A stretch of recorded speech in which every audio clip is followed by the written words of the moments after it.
It's Raining Men from Tampa this weekend in the box office. Magic Mike, the male stripper movie based on Channing Tatum's real-life experience dancing for money here in the Bay Area. And the 32-year-old actor and his host of hunky co-stars came back to Tampa to film parts of this movie. Tampa Bay Times movie critic Steve Persall saw the film and got a chance to talk to Tatum.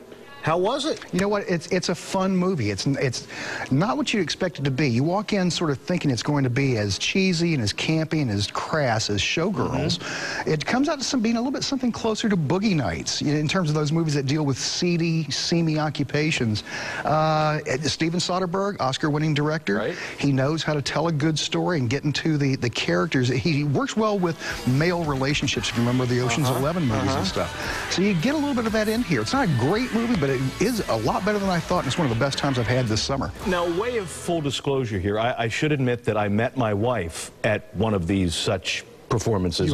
You were dancing? No, I was there doing a news story. I was fully clothed. Ah, well. Thankfully. That's but yada, yada, yada, 25 years later, we're still married. This was sort of a phenomenon back in the 80s and 90s, but this movie set present day. That's a little bit weird. And I think it might get a little misleading, because I can really see women from other places wanting to take a weekend trip or maybe a bachelorette party trip to Tampa.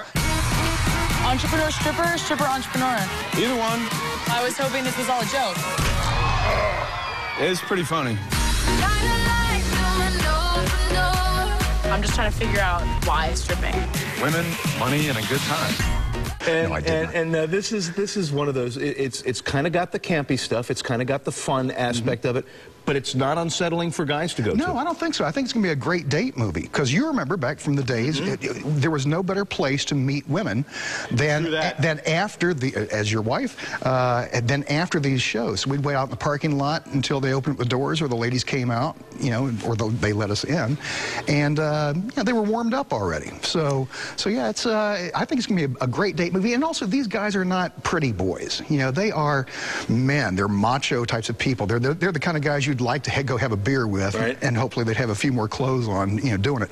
But yeah, I think guys are going to have just about almost as much fun in this movie. Yeah, as I would hope that the women would have a little bit more. I was at a screening. Fun. I've seen it twice. First time was only with one other person in the theater, and then I saw it with a room full of women, and it was almost pandemonium, I'd say. Yeah, good times, a lot of hoop and holler, and doing everything except throwing dollar bills at the screen. And we're going to recognize some of these scenes from the Tampa Bay area. They filmed, the entire movie took about 5 weeks to film. They filmed about 2 weeks here in Tampa and Pinellas County.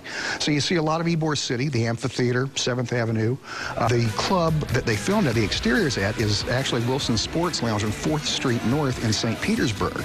So that's passing for Dale Mabry Highway in this movie, too. And then when you go inside the club, all the dance scenes were filmed out in Los Angeles on a huge sound stage that could not fit inside Wilson's. So you look for little things like that. It makes it even more enjoyable than the movie would be automatically. But it's the magic of Hollywood. This thing is going to make quite a bit of money this weekend and throughout too. I think it's going to tap into that Sex and the City audience. Making it a good girls' night out or a good gay men's night out. But a better movie than Sex and the City. Please, just about anything would be. All right, so see it. Yeah, absolutely. It's out this weekend. And check out TampaBay.com, because I have a story about the Tampa and Pinellas locations that were used. I have an interview with Channing Tatum, and of course the review. I gave it a B+. And I think I tracked back on that a little bit. I was going to give it an A- to start with, but I thought it might maybe look like a homer. So I gave it a B+, but maybe it's closer to that A-. Now we have John Thomas weigh in. John, what do you think? I don't know. I just think I learned more about Bill than I thought we should learn. No, I love how Bill kept a straight face, too. He did. He really dug into that. I'm a big journalist. I see it as degrading. Oh, come on. Ashley Glass, there's more to us than our silky, sultry, sexy bodies. I believe there you. Is. Men, we have a mind. I saw it last night. Mind. Steve Persall was right on. B+. It was a decent There's more story. to us besides the fact that we are poetry in motion when we move. Oh, stop. I can't handle this. All right, streets of downtown St. Pete filled today. Sean is there right now to tell us what's going on. I tell you guys, all that Magic Mike stuff reminds